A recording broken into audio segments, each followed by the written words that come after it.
Neye aperçoit la femme, complimente ses cheveux et lui demande son nom. Elle se nomme Le Four, écrit le ta ou le fa par phonétique, et est de Californie, Cali, de Los Angeles, là. Elle est à Houston depuis environ 2 semaines.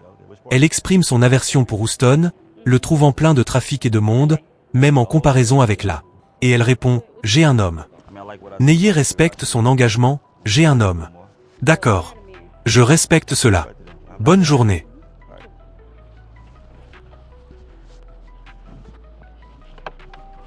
Quelques instants plus tard, après que Neye se soit installé dans sa voiture, la femme revient.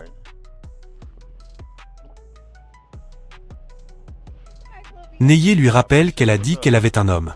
Elle répond « J'ai un homme, mais… » Elle ajoute qu'il a l'air « cool » et qu'elle aime les « personnes cool ». Neye insiste « On va où avec ça ? Tu as un homme. » Elle change de sujet en disant qu'elle a des affaires, business. Neye lui demande ce qu'elle fait. Elle répond qu'elle vend et coiffe les cheveux, extensions, qu'elle fait du mannequinat, modèle, et toutes sortes de choses. Elle explique qu'elle veut se connecter, connect, avec lui parce qu'il a l'air de s'occuper de ses affaires. Neye lui demande sur quoi ils peuvent se connecter, soulignant qu'elle a un homme. Elle propose « J'ai des amis qui n'ont pas d'homme ». Neye refuse cette proposition. « Je ne te parle pas pour que tu me mettes en contact avec tes amis ». Elle lui reproche de devenir hostile, alors qu'il était super gentil au début. Neye répond qu'il n'est pas hostile, mais qu'il ne voit aucun but à continuer la conversation étant donné qu'elle est en couple.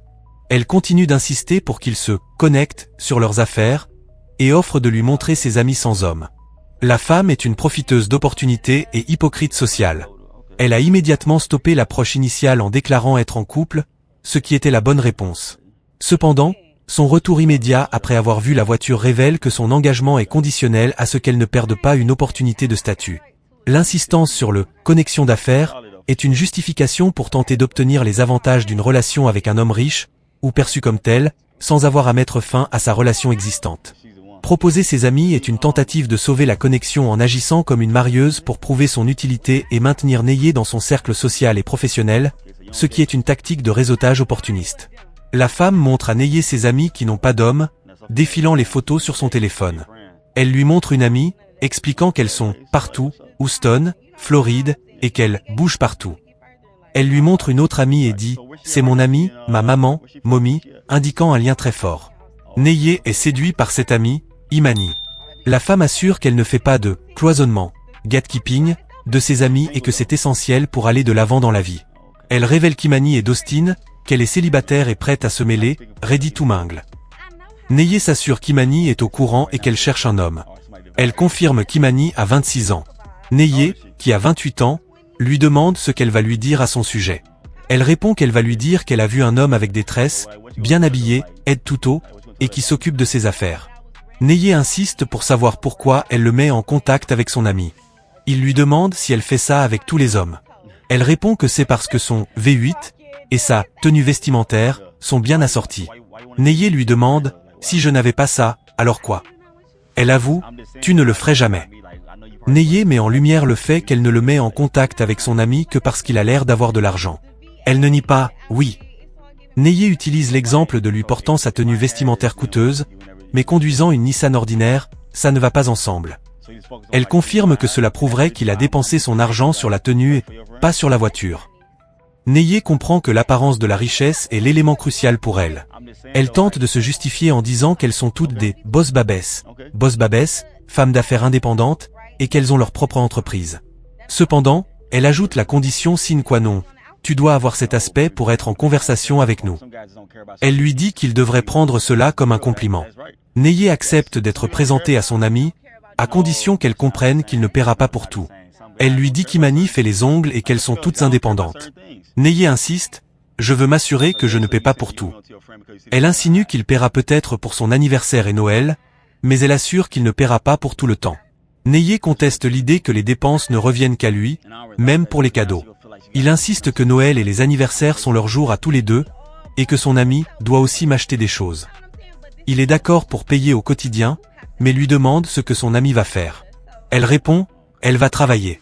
Gagner de l'argent. Neye insiste sur la contradiction. Pour le garder dans son compte en banque? Non, ça ne va pas arriver. Il dit que les hommes aiment aussi les surprises et les belles choses.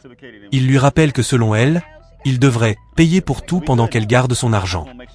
La femme essaie de détourner la conversation en parlant de sa petite sœur ou de son photographe, ce que Neye rejette, insistant qu'elle ignore les faits. Il conclut: « Tu dis qu'une fille que je viens de rencontrer, je dois payer pour tout? Ça n'a aucun sens. » Elle maintient sa position finale: « Au quotidien, tu dois payer. » La femme est cohérente dans sa vision du rôle de l'homme, pourvoyeur exclusif. Neye a exposé le déséquilibre de cette approche, où l'homme doit assumer toutes les dépenses sans aucune réciprocité financière de la part de la femme, même si elle a des revenus. Il rejette cette mentalité, mettant fin à l'interaction. La femme insiste que Neye doit payer. Neye répond que si une femme l'apprécie sincèrement, elle fera aussi des efforts. S'il doit tout payer, cela signifie qu'elle n'est pas intéressée par lui, mais uniquement par ce qu'il possède.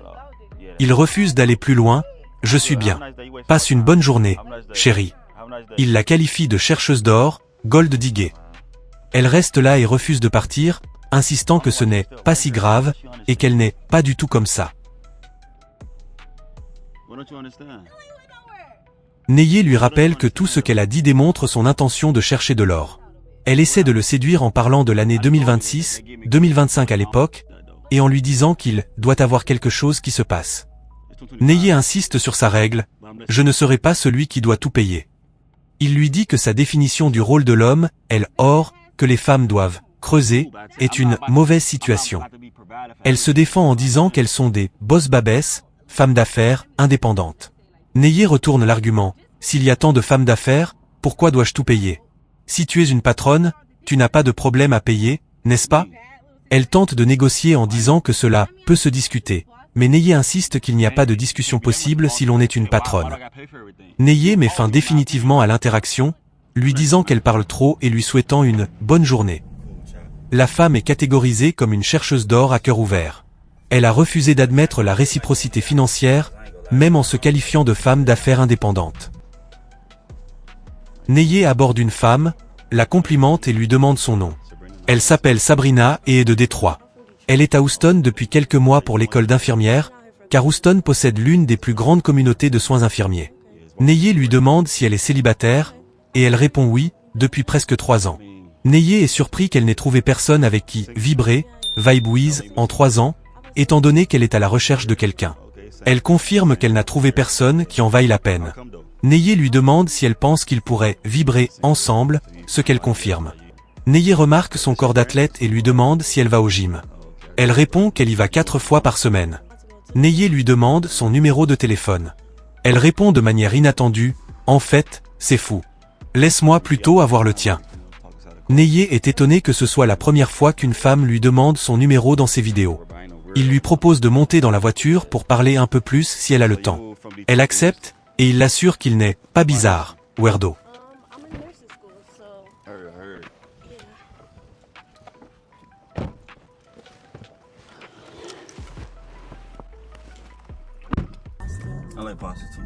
Ils discutent brièvement de son déménagement pour l'école d'infirmière. La femme est catégorisée comme une personne sincère à la recherche de connexion. Elle a déménagé à Houston pour ses études d'infirmière, ce qui prouve un objectif personnel et de l'ambition. Elle a été la première femme à demander le numéro de Neye, ce qui démontre qu'elle était réellement intéressée par la connexion et non par un jeu ou une transaction. Elle n'a fait aucune mention du physique de Neye, de sa voiture ou de son argent. Son intérêt était basé sur la vibe, connexion, et sa gentillesse. Neye et Sabrina continuent de parler. Neye lui demande si elle a mangé, et elle répond qu'elle allait aller manger. Neye lui demande ce qu'elle aime manger. Elle répond que son plat préféré est les pâtes. Neye est d'accord. Elle lui demande s'il aime la nourriture épicée, et il répond oui, ce qui est inhabituel pour elle car elle ne mange pas épicé, ni de fruits de mer, même si elle est dominicaine. Elle dit que la nourriture épicée est son plat de prédilection. Elle propose de cuisiner pour lui. « Je sais cuisiner, ça ne me dérange pas de cuisiner pour toi. » Neye est ravie de cette offre. Elle ajoute qu'une femme est censée faire ça, prendre soin de l'homme. Neye lui demande quel serait son plat signature, celui qu'elle ferait pour lui. Elle suggère un plat simple mais délicieux, pommes de terre pilées, asperges avec des morceaux de steak à l'ail. Neye accepte. Neye revient sur le fait qu'elle est célibataire depuis 3 ans et trouve cela difficile à croire qu'une femme comme elle soit seule et veuille cuisiner. Elle explique que son célibat était un objectif de mentalité, se concentrer sur elle-même, grandir mentalement et se faire passer en premier. Neye est d'accord, disant qu'il fait la même chose. Elle révèle que son objectif final est de devenir infirmière agréée itinérante, Travel Registered Nurse. Elle est en école d'infirmière depuis 3 ans et il lui reste un an avant d'obtenir son diplôme.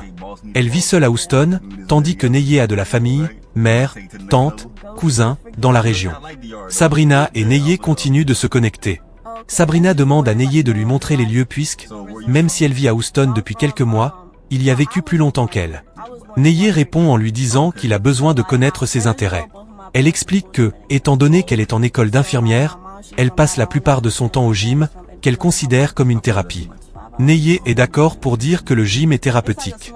Ils échangent des conseils sur les meilleures salles de sport, et Neye propose d'aller s'entraîner ensemble. Neye révèle ensuite qu'il a sa propre entreprise en République dominicaine. Sabrina est impressionnée, le qualifiant de « patron »,« boss ». Neye répond qu'ils sont tous deux des « patrons » et qu'ils peuvent gagner ensemble et passer au niveau supérieur. Neye lui raconte ses origines. Il est né dans le Connecticut, mais ses 2 parents sont dominicains, sa mère de Barahona, son père de Hato Mayor del Rey. Il vante la beauté de la République dominicaine, RD. Ils discutent de la possibilité de planifier un voyage ensemble en RD. Neye lui demande où elle aimerait voyager ensuite. Elle répond Bora Bora.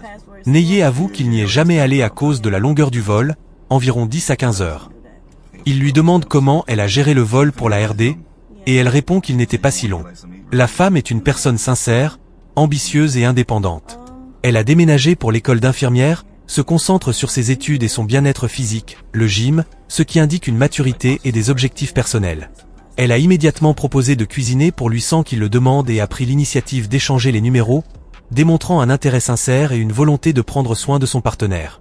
Elle est impressionnée par le statut de Neye comme « patron », mais se considère également comme tel, ce qui laisse entrevoir une relation basée sur un partenariat et la croissance mutuelle, et non sur une dépendance financière.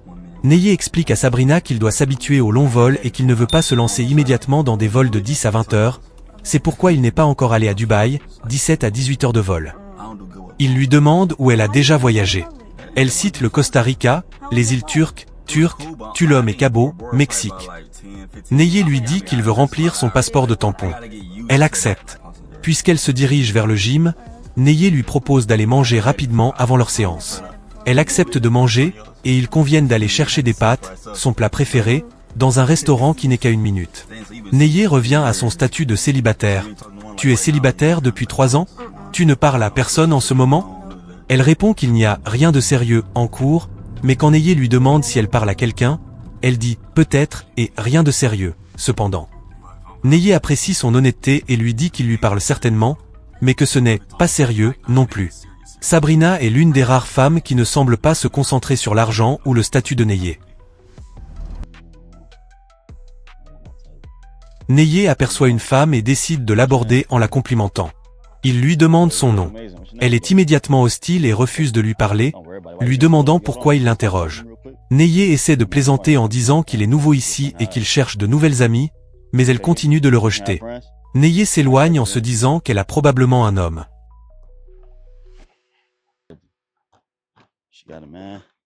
Quelques instants plus tard, alors que Neye s'installe dans sa voiture, la femme revient.